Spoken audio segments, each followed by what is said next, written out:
Welcome back to the DINFOS Way. I am Marine Corps Sergeant Anthony Pio, and today we will be talking with well-known Marine, actor, and recent DINFOS Hall of Fame inductee, retired Captain Dale Dye. We cover everything from his early years as an enlisted Marine in Vietnam, all the way to his most recent work as an advisor in Hollywood. Make sure to stick around to the end to hear Dale flip the script. All right, let's get into it. Well, sir, to start it off, I've got to know, what was it like to grow up in the 50s, and then how did you find your way into the Marine Corps? To directly answer your question, it kind of sucked like a Hoover vacuum cleaner. But the deal was that there was no money for scholarships. I went to a military academy, and I thought sure that I would be allowed somehow to get into Annapolis or West Point, but I was too dumb, and so I didn't make it. There was no real money for scholarships or any of that sort of thing. So I was sitting on the curb in Cape Girardeau, Missouri. It was winter and snowing, and I thought, well, my life is over. And I turned around. I was sitting in front of the post office, actually, and I turned around and looked, and there was this A sign out in front of the post office, and it had this Marine in dress blue uniforms, lantern-jawed guy. And it just had one word right over the top of it. It said, "Ready?" And I said, by God, I think I am. So the next day I went in and enlisted, and that was in January of 1964. And it was a different Marine Corps. Vietnam hadn't really heated up yet. I had no idea what I wanted to do, or, I just wanted to get away from being a civilian puke. And so I ended up going in the Marine Corps and ended up in the infantry. I decided that's what I wanted to do, and stayed there for about, 3 years almost, following the next guy up and down the mountains at Camp Pendleton, learning to be an 81 millimeter mortarman. And one day this guy showed up. We were in some training exercise doing a live fire deal, and he showed up with a camera and a notebook. And I said, well, that's interesting. I was the editor of my high school newspaper. I think I know what this guy's doing. And he was a Marine Corps combat correspondent. So I got to talking to him, and I said, listen, who are you and what do you do? And he said, well, I'm a Marine Corps combat correspondent, and here's what I do. And I said, really? He said, oh, yeah, they have those. And there must have been in the Marine Corps maybe a double handful. And I got to talking to him, and he said, look, it's the greatest scam in the Marine Corps. You can go and do anything you want to do as long as you're smart enough, intelligent enough to produce a story or a photo about it. And I said, really? They let you get away with that? And he said, oh, yeah, it's great. You can do anything. So I said, well, look, how do I do this? And he grabbed me and took me down, and I think I met a couple of senior NCOs, old guys who'd been on Iwo Jima and Okinawa and that sort of thing. And they said, well, can you write anything? I said, well, I'm pretty good at my name, or, what can I do here? And I got some kind of typing test on an old manual typewriter, and they said, well, you can do that. And I think they gave me a couple of little news stories to rewrite or something like that, and I did that. And I said, okay, we'll buy it. You're good. And they changed my MOS. I had to go see a general officer at that point because I was a corporal in the infantry, and they said, well, we're not losing a corporal in the infantry to some kind of public affairs nonsense. So I managed to talk them into it. And lo and behold, they changed my MOS, and then I wanted to go to this. I had heard about this great scam called the Defense Information School. And the deal was, it was at some Army post called Fort Benjamin Harrison, Indiana. And all the guys I talked to said, oh, it's great. You go up there and just hang around with a bunch of doggies, and you'll be just terrific, and don't worry about a thing, and there's only a few Marines. And I said, okay, good, I want to do that. And he said, well, look, here's the deal, Di. There's this new MOS, and it's called Combat Correspondent. You now carry that MOS. And I said, yeah, got it. What's the first word in that MOS? And I said, combat. I said, that's right, and that's where you're going, and we'll talk about this DINFOS nonsense when you get home. And lo and behold, that's what it was. Off I went to combat, knowing journalism in general, and knowing what a news story was, and more importantly, knowing what a feature story was, because that's really what we did. So I got attached to the 1st Marine Division, and for the most part, we were really more employed in combat than even the infantry was, because we had to run to the sound of guns. We had to chase that story. There wasn't any story if you weren't out there where they were. So we kind of got a reputation as the guys they would welcome, because we pulled our own weight. That was the deal. Never be a burden with the unit you're covering. And we became known as JARs, which had nothing to do with being Marines. JAR meant just another rifle, which is what we were for the most part. And it was a whole different deal. I mean, video had never been heard of. Nobody ever heard of video. And sometimes you worked with a photographer. Different MOSs in those days, military occupational specialties. Guys who were in public affairs were 43s, and guys who were in photo were 46s. And we used to pair up and go, and eventually they never had enough of us. And so they would start issuing cameras to us guys, and we would go to the 46 guys, and they'd teach us how to do all of this. And so we became just de facto photojournalists. Well, look, the first camera I ever used in the Marine Corps, and this ages me terribly, it was a 4x5 Graflex where you had to pull a dark slide and all that sort of thing. And you went around and shot grip and grins and award ceremonies and that sort of thing. So that was my first introduction to photography. We did stories all the time. I mean, we wrote for internal and external communication. And internal was where we focused because we were talking to ourselves and doing the base newspaper thing, which doesn't exist anymore. So we were focused there.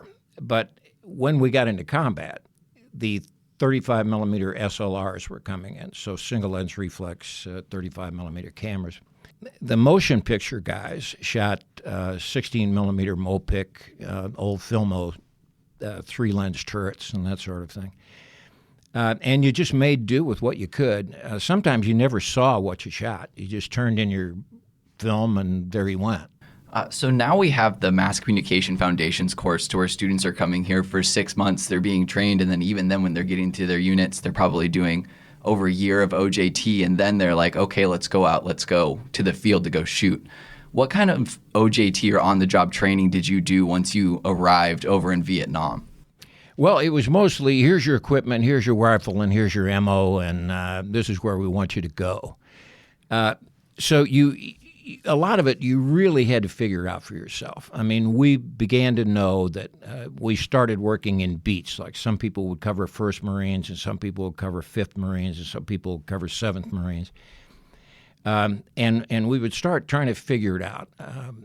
You would get a broad brush assignment, like, well, we hear there's an operation with the 1st Marines up at Contian. Go up there and see what's going on. And we would have to then go and figure out who was the guy who would know something. And you began to do the Lance Corporal sort of mafia thing, and you got to know who the guy was that was going to be able to tell you what the hell was going on and show you on a map and that sort of thing.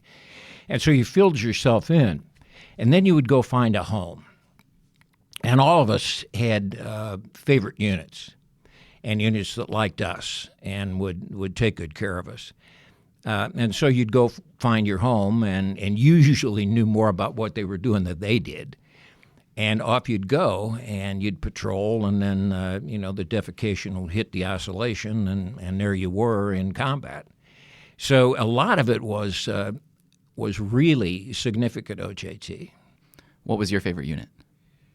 Oh, I had a couple of them. It was Echo Company, 2nd Battalion, 3rd Marines for the most part. They were a hot outfit. Rental battalion, we called them, because they were always attached to somebody else.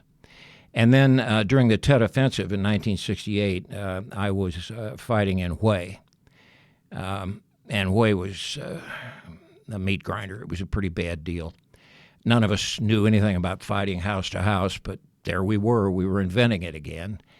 And then I got very close with Hotel Company, 2nd Battalion, 5th Marines, and then on the north side of Hawaii, Delta Company, 1st Battalion, 5th Marines.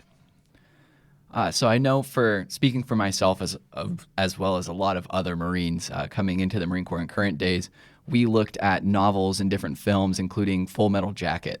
Could you talk a little bit about your experience with that novel and that film? Sure, yeah. Here's an interesting thing people probably don't know. The guy who wrote the novel, The Short Timers, from which Full Metal Jacket was adapted, was a man by the name of Gustav Hasford, who was a Lance Corporal, combat correspondent in my unit. He was a 1st Marine Division combat correspondent. And he wrote that novel. It was in the argot of the day. It was a little anti-establishment. In fact, it was a hell of an anti-establishment thing. But Gustav was that kind of guy. And it was picked up by Stanley Kubrick at one point and rewritten by Michael Herr and became what you know as Full Metal Jacket. And really, the guy who was a very, very good friend of mine, Lee Ermey, played Gunnery Sergeant Hartman, the drill instructor. And that was Lee. That was just like him. He's dead now, God bless him. But Lee and I were, at one point, the only 2 Marines in Hollywood, that were really out there working. And we just monitored everything. But it was 50% of a good movie. Lee was brilliant as a drill instructor, and we actually were drill instructors like that in those days. I know you can't be that way now, which is a shame, but there it is. And then it got into Stanley Kubrick's version of what the Battle for Hawaii City was about, and that was a little off because I was there, and I know it wasn't like that, but there you have it. Yeah, I know back when I was watching it, getting ready to go to boot camp, it would be kind of like a tradition. Come home and you put it on, you watch the first half of the movie, and then probably 1 in every 10 times we're watching through the second half. Let it go for the rest of it. Yeah. Nothing beats that drill instructor. You're getting ready to go, and it's still today in the Marine Corps, people look forward to that experience as different as it may be now. Lee used to say that he was kind of sad that he did it that way. Because it was how drill instructors really were back in the early 60s, and they were. I mean, they were so profane, it was hilarious. I mean, it's just funny. Of course, you couldn't laugh at it or they'd kill you, but he said what happens is that he had created a sort of an anticlimactic situation. And young men and women would go to boot camp at Parris Island or San Diego and expect Gunnery Sergeant Hartman. And, 100%. Of course, they wouldn't get it. So, yeah. Did you go to San Diego or Parris Island? I went to San Diego. How was that? Well, it was – I had my Gunnery Sergeant Hartman. It was different in those days. And they whipped you hard. And, of course, we didn't have a lot of Marines. It was a very small Marine Corps, relatively speaking. And so what happened was you got paid individual attention, whether you needed it or wanted it or not, by the drill instructors. But it was good training. It was solid training. Not so much it taught you what makes Marines different.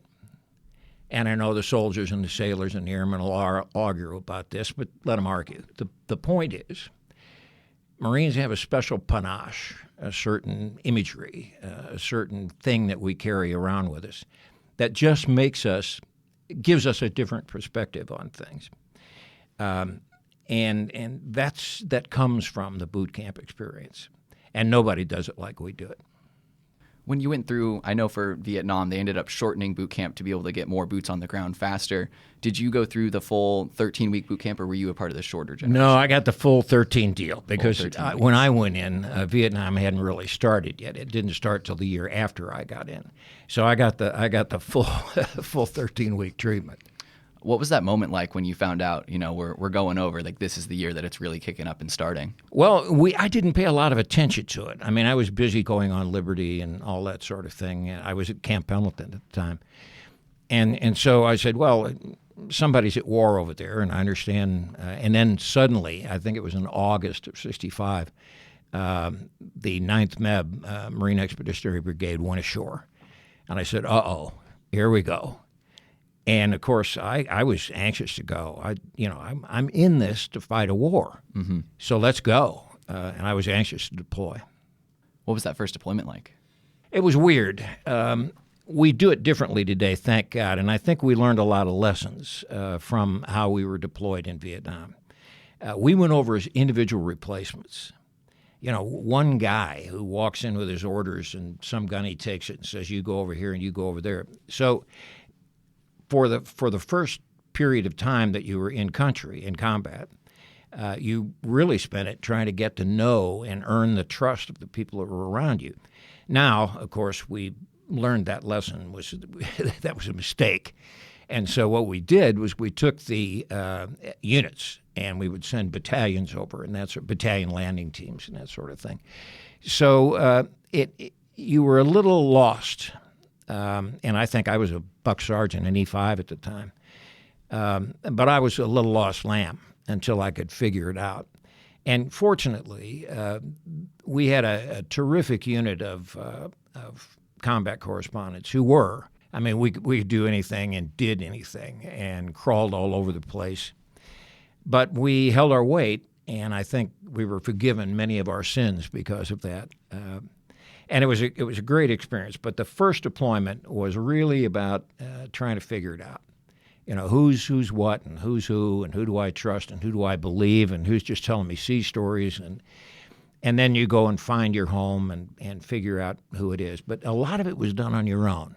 Nobody nursemaided you, and you really had to be motivated in order to get it done, because if you didn't, you'd simply crawl in a corner somewhere and go to sleep. I mean, that was it. How many tours did you end up doing in total? 3 tours. 3 tours? Yeah. Is there one that sticks out more than the others? Well, certainly 1968 had to be the butt kicker. That was the Tet Offensive. And I happened to be up in the northern part of the country at that time, operating out of Phu, which was the base essentially of the 3rd Marine Division. And we were in a thing called Task Force X-Ray, where we were 1st Marine Division guys, but we were sent up north to supplement the 3rd Marine Division. And just about the time we did that, the Tet Offensive started, and it was a mess. I mean, we got sent into Hue City, which was it was like King Nuyen in King Arthur's court. It was amazing. It was surreal. We found ourselves in a big city. Nobody had ever. We'd all been trained to fight in the jungle and that sort of thing. Here we are on the streets with sewer lines and things that we had to get into.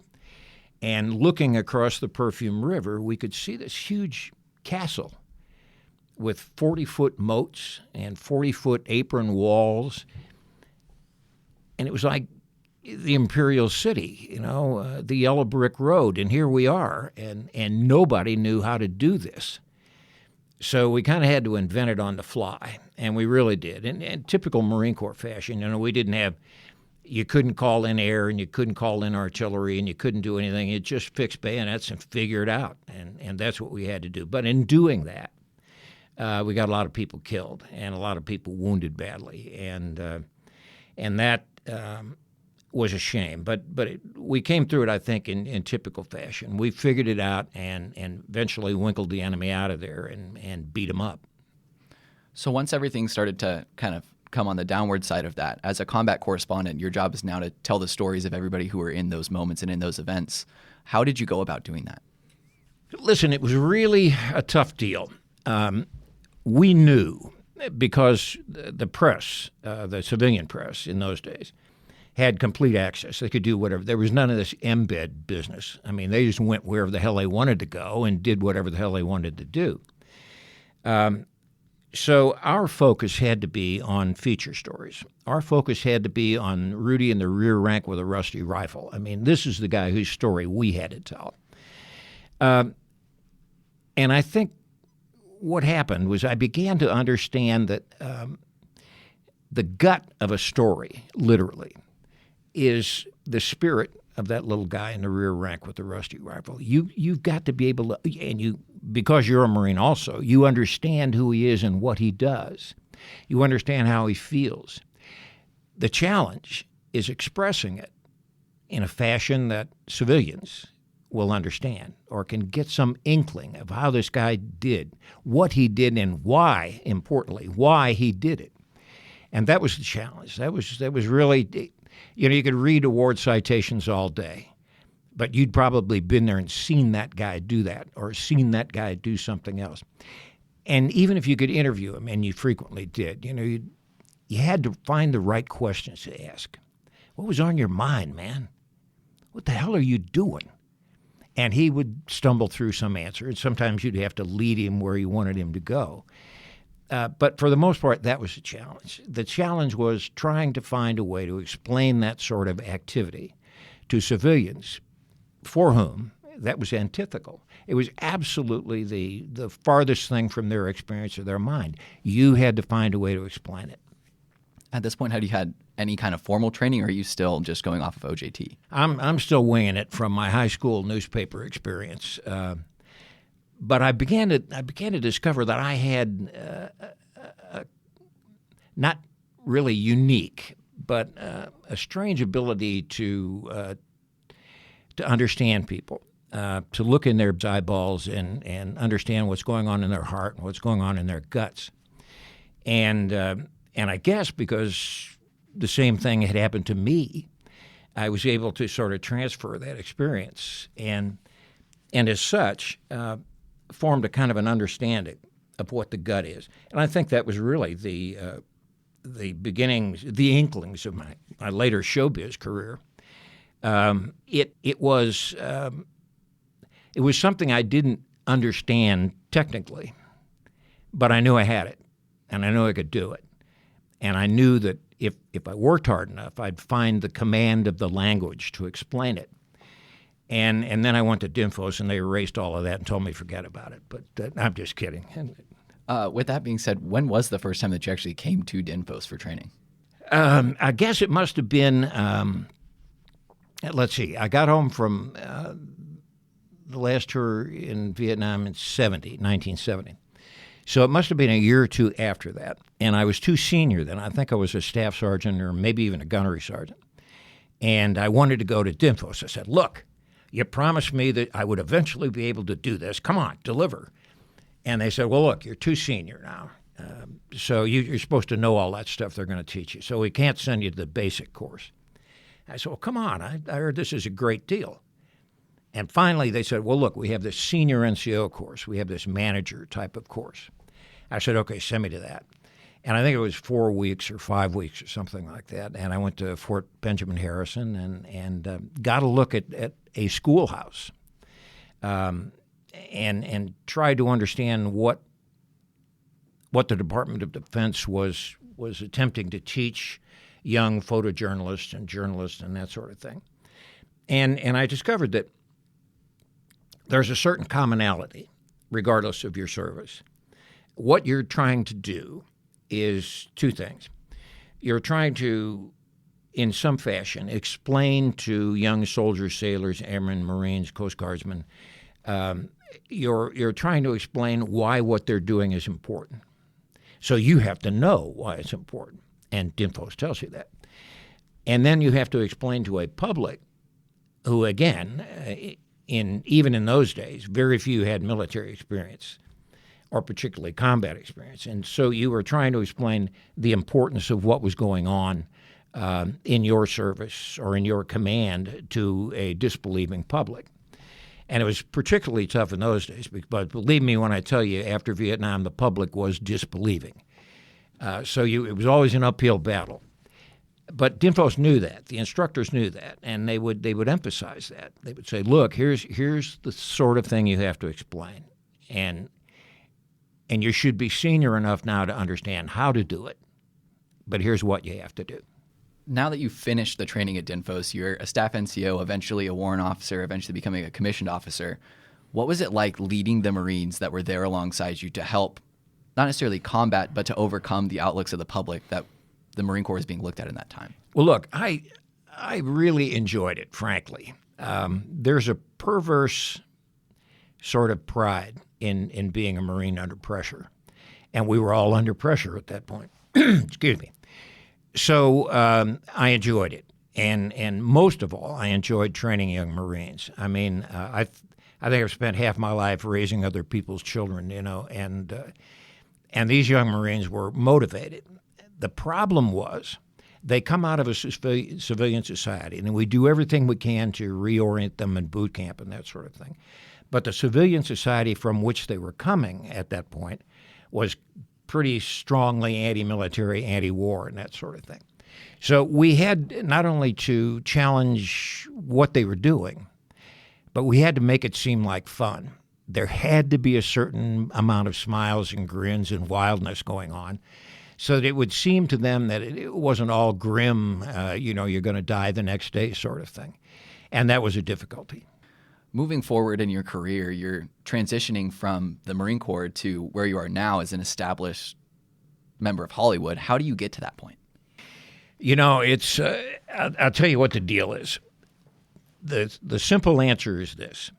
When you're ignorant, you can do a lot of things people tell you can't do. And that was really where I was. I had seen every military movie there was, I think. And the common denominator was they all pissed me off because they simply weren't what I experienced. And I said, I see in the credits technical advisor somewhere, and it's usually, Captain Numpty Frats, retired. And I said, well, who is this guy? What kind of idiot is he? Has he ever been, in combat? Why is he allowing that? And so in my ignorance, I said, well, wait a minute. I have this $2,500 limit credit card. I think I'll just go to Hollywood and unscrew this. They screwed it up. I'll unscrew it. I know how to do this. I know how to train people. I know how to tell stories. So I went to Hollywood, and frankly, did not meet with great reception. They said, you want to do what to actors? I said, well, I want to train them. I want to immerse them in an experience that would help them understand the characters that they're playing. And usually I got thrown off the movie lots a lot, and I was about to give up. I mean, I'd learned to read the trade papers, Daily Variety and Backstage and all that sort of thing. But I was not having any luck. I was just not being able to convince these people who'd made zillions of dollars on war movies without me that I had a better mousetrap. I knew a better way to do this, or a more credible, convincing way to do it. And I was about to give up. I said, okay, I got beat here. Nobody's going to buy my trash. I got to figure out something else to do. I'll go be a corporate cubicle rat or something, and or be a cop or something. And I was fortunate enough to read. In those days, we actually read newspapers. They were paper, and you held them in your hands. And anyway, and in I think it was Daily Variety, was a gossip column written by a guy named Army Archard. He was a columnist, talked about Hollywood. And in Army Archard's column, I noticed a little blurb that said a heretofore relatively unknown writer-director by the name of Oliver Stone was going to do a Vietnam picture based on his own experiences as a combat infantryman in Vietnam. And I said, whoa, if I can get a hold of this guy, if I can just reach this guy, he'll get it. He'll understand what I'm trying to do. But reaching Oliver Stone was Hollywood, and the gate guards are all over the place, and agents and managers and that sort of thing. So it was a difficulty getting there. Through some machinations that I can't really tell you about because the statute of limitations may not have run out yet, I was able to get his home phone number. And that was a Saturday night. And frankly, anybody else, if it had been anybody but Oliver Stone, I probably would have been arrested for stalking. But I got him. I had his home phone number, and I called him at home, and I said, look, here's who I am. And I understand you're going to do this war movie. I said I had 33 months in Vietnam. I think I know that war. I think I know the people who fought it. And if you're going to do this, you need me. And he bought it. He said, all right, look, here's the deal. I'm going to give you 5 minutes. So be ready for your best pitch. And he was cutting another movie at the time. We were in L.A. And he was cutting Salvador. And I got 5 minutes with him. And I made my pitch. And I said, this is what's wrong with war movies. This is how we fix it. All you got to do is trust me on this. And we sniffed each other like a couple of strange dogs for a while, you know. And then he said, okay, here's the deal. He called me the next day and he said, I'm hiring you. And you're going to be responsible for training the actors. And I said, okay. So he gave me 33 actors and 3 weeks in the mountains of the Philippines. And at that time, you wouldn't have known these guys, but there was Johnny Depp and Forrest Whitaker and Willem Dafoe and all these guys. And the idea was I had to take them up into the jungle mountains for 3 weeks. And when I brought them down out of those mountains, no contact with anybody. I mean, they dug a hole and they lived in it. And they, ate twice a day out of ration cans, unless they me off, and then they only ate once a day. But I literally immersed them in how it was to live in the field in Vietnam, and marched them, 60 pounds on their back up and down those jungle hills and all that sort. So they understood the concept of tired. They understood those concepts. And when I brought them down out of the mountains, and we began to shoot the film, we only had $5 million to shoot this, and it's chump change. But that's all we had, and we weren't going to get a dime more. So we went ahead and made the film, and while we were in it, there was this role of Captain Harris, the company commander. And Oliver Stone looked at me and he said, "You're Captain Harris." And I said, "No, I'm Captain Dye." And he said, "No, you're Captain Harris, and you're going to be right now. Get on camera." And so that was my acting debut, actually. And we brought that little film home, and it blew everything off the screen. It was we won 4 Academy Awards that year, including Best Picture and Best Director for Oliver. And I was invited to the Academy Awards and went there in dress blues, by the way, because cameras love dress blues. And he was kind enough to recognize me in the audience as the guy who contributed most to the making of Platoon. And at that point, all those guys who were throwing me off the movie sets and that sort of thing when I was trying to pitch this, they were all calling me now. They wanted me to work my magic on their films. And that's the short of it. There's a lot more machinations to it. But over, I think we counted it the other day, including Saving Private Ryan and Band of Brothers and Rules of Engagement and Born on the 4th of July and JFK and yada, yada, yada. There's been about 52 movies, and I think I'm about ready to call it quits. So that one moment could have all changed everything, that 5-minute conversation. Yeah. How was that pressure? Extraordinary. I likened it to combat. I likened it to moments in Hue when I was sure I was going to die. It was that moment. It was a make or break deal.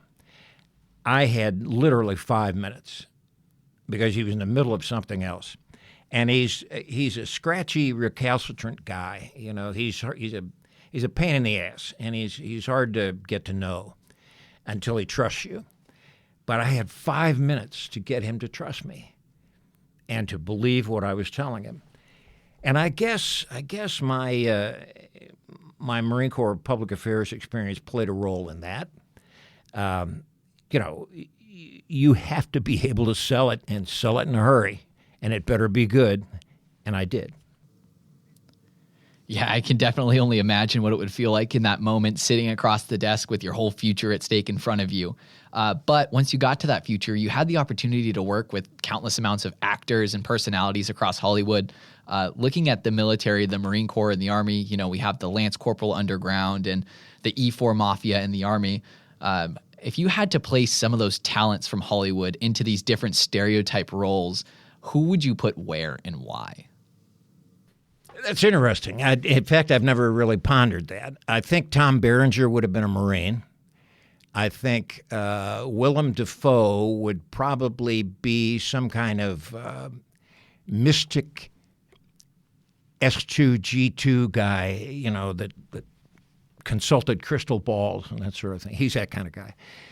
Depp would have been a good lance corporal. He'd have been a member of the lance corporal mafia and probably run the thing. Forrest Whitaker would have been a good soldier.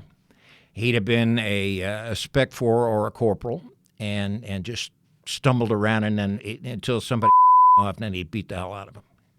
I do have to know, working in Hollywood, what was that transition like? Because I know as Marines, we often function, and especially being back when you were in Vietnam, you're living in jungle conditions, and then all of a sudden you get to Hollywood to where everybody is very they want to be doing the thing that everybody idolizes. And it's a very cushy lifestyle. What was that transition like? Well, I didn't really have that transition. I was broke and trying to figure out a way to get them to pay me more money to do this sort of thing.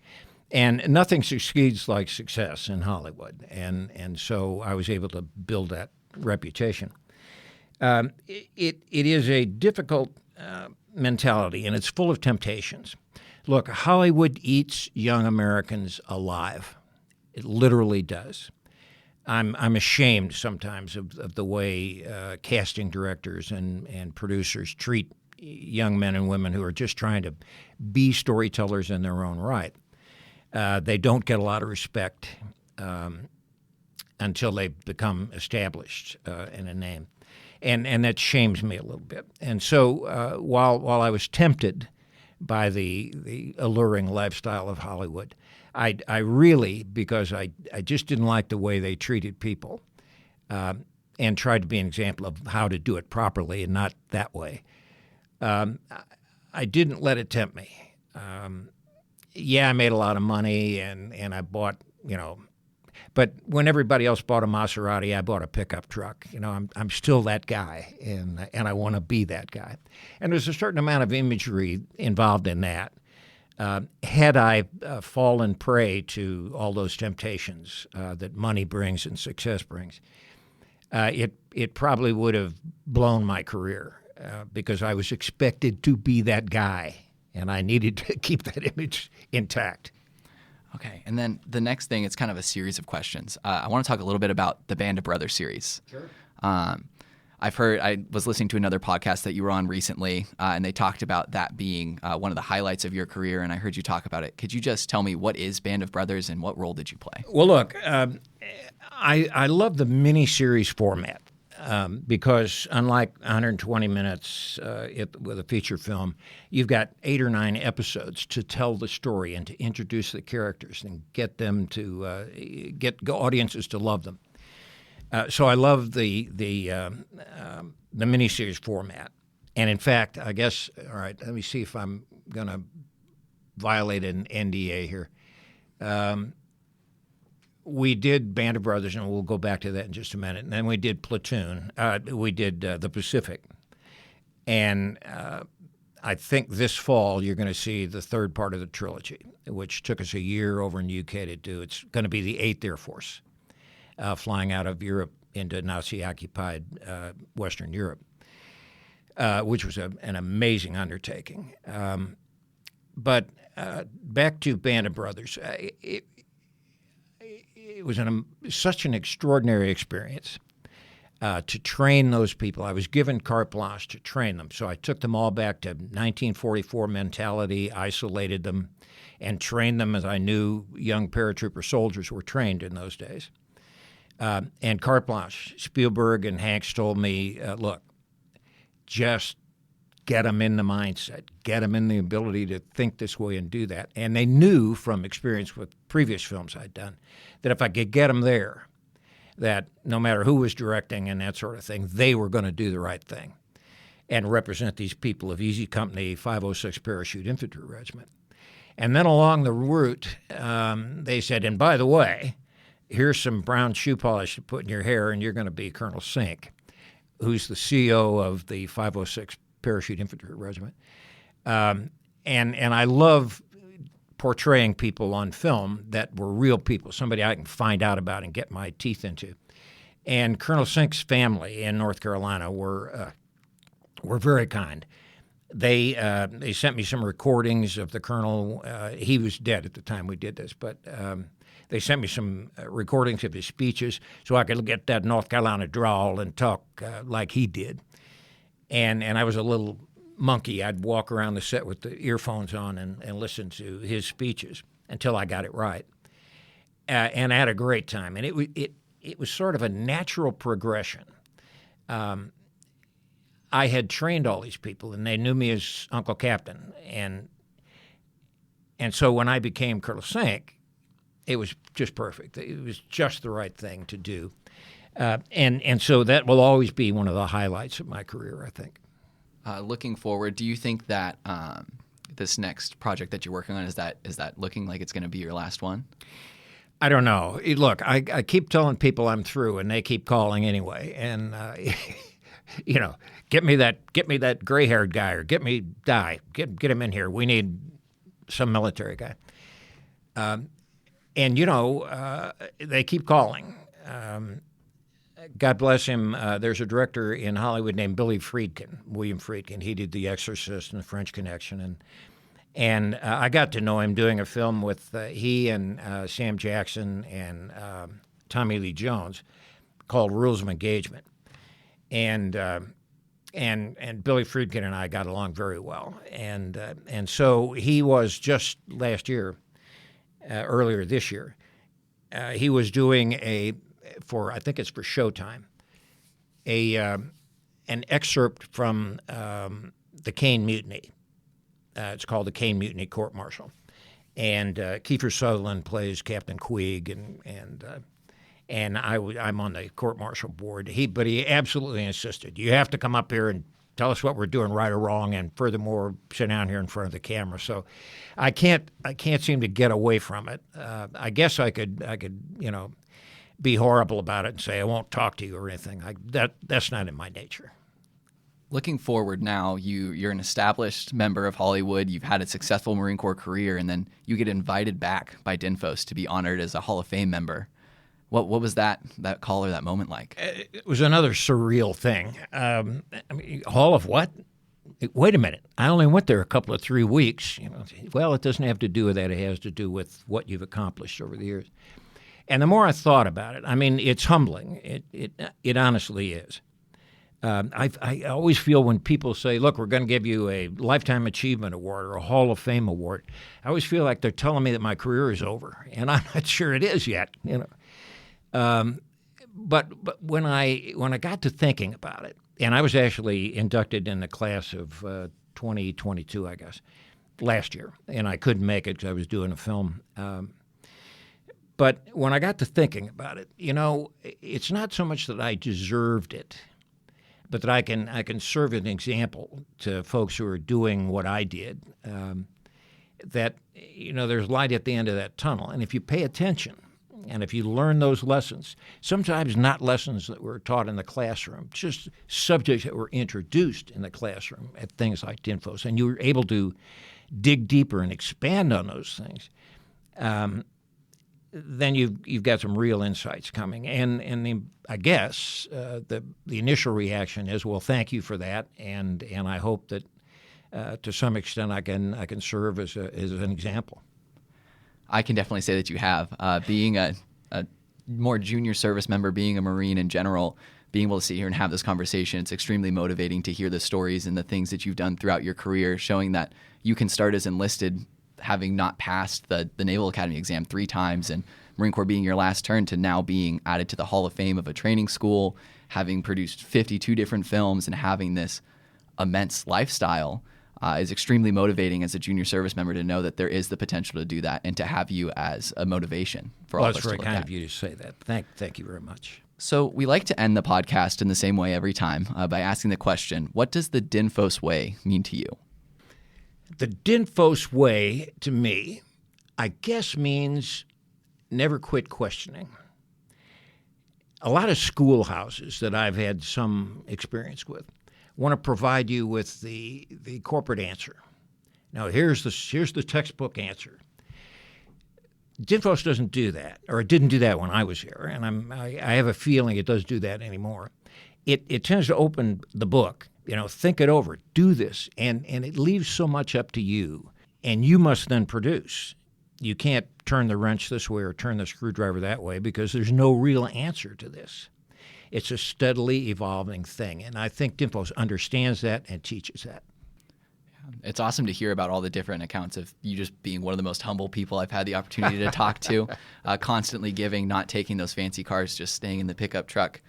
With that being said, I promise this is the last question. Okay. Do you have any words of advice or wisdom to future service members who are listening? Yeah, a couple of things. First of all, this is a country worth serving. And to do that and to do it properly, keep your mind open, absorb, learn, soak it up like a sponge, because that experience will stand you in good stead. It will give you a break that the average civilian puke doesn't have and never will get. And if you're willing to do it, and if you're willing to do it honorably, and if you're willing to do it for selfless motives, simply because it's the right thing to do, rather than it will get me this benefit or that benefit, it will be an experience that will stay with you and color your career for the rest of your life. Thank you all for sticking around until the end. It was at this point in the interview that Dale decided he wanted to test out his skills one last time. He spent just a few minutes interviewing me about my time in the Marine Corps as well as my time here as an instructor. I hope you enjoy, and we'll see you next time. You ready for this? I believe I am. Okay, good. Where are you from? Originally, I'm from Grants Pass, Oregon. Grew up there, raised there. It's a small town of only about 35,000 people. Did the small town mentality, would you consider yourself to have a small town mentality when you came into the Marine Corps? I would say so. I had a little bit of travel opportunities to be able to travel around the country and experience a lot of different things, but I don't think anything will quite compete with when I showed up at Marine Corps Recruit Depot San Diego. You get off that bus, all of a sudden you have maybe one person you went to MEPS with, maybe one person you knew from your recruiting station. They mix you all up with your platoon, and that first night you're sitting in a room full of strangers, but then suddenly over the next 3 months, you become best friends with everybody that you're stationed with there and that you went through recruit training with. But that small town mentality I've seen kind of fade off now that I've had the opportunity to interact with so many different people from all across the Marine Corps. You realize that everybody's just one and the same. Would you consider that to be a culture shock? There definitely was a culture shock to joining the Marine Corps, not only in just the environment that you function in is so different from everything you see as just a normal civilian, but to be able to call yourself a Marine is a culture shock in itself. Being able to look at people like yourself that have gone through and know that you hold the same title and that you earn the same title that they earned, and now having that responsibility is a culture shift because you have to change the way that you act. You have to hold up the standard that all the Marines before you put there. That's a revelation, obviously. Can you dig down and talk a little bit about that moment of revelation? When did you understand all that?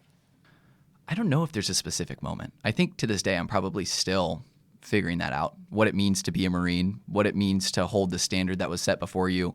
I think the Marine Corps does a really good job at putting us through different trainings and reminding us.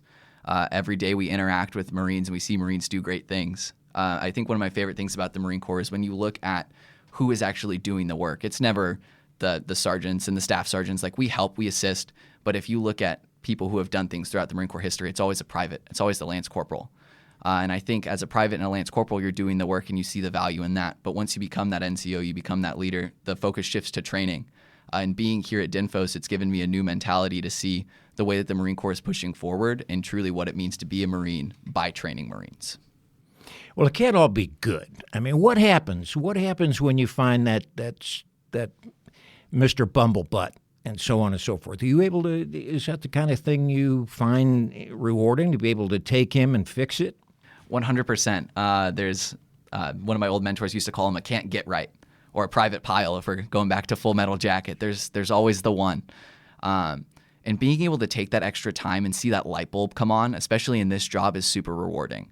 There's oftentimes we get people here who have maybe never touched an advanced camera. I think our current technology actually poses a very unique problem to the career field, and that is that everybody has a cell phone in their pocket. Everybody thinks of themselves as a photographer or a videographer. I can create a TikTok. But what they don't realize is that there's so much technique and so much intentionality that goes behind it that a lot of times people show up thinking, oh, this is going to be super easy. I'm going to push a button and record a story.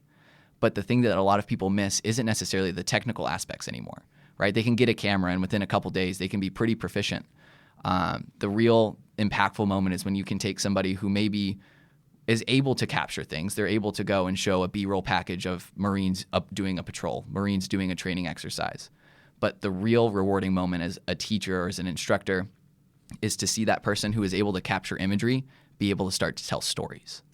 Yeah, I get that. But listen, we're sitting here in the midst of advanced technology for all intents and purposes. And it seems to me from what you've told me that it would be pretty easy to get wrapped around the technical axle. You know, this switch goes here and this does, and I have to do 3:4 aspect ratio and I have to frame here.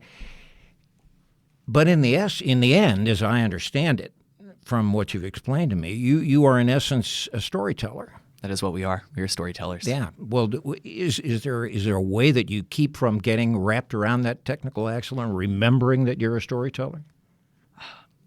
There's a lot of different answers for this, but I think the Marine Corps does a good job for us. And what I mean by that is the Marine Corps always does more with less.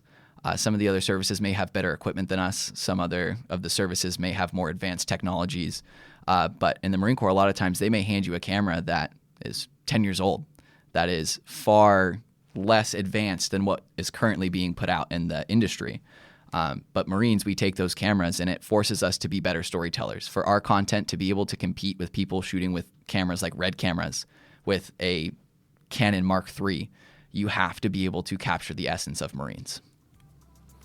Well, it seems to me that you've done that. So try not to off. Anyway, carry on. Thanks.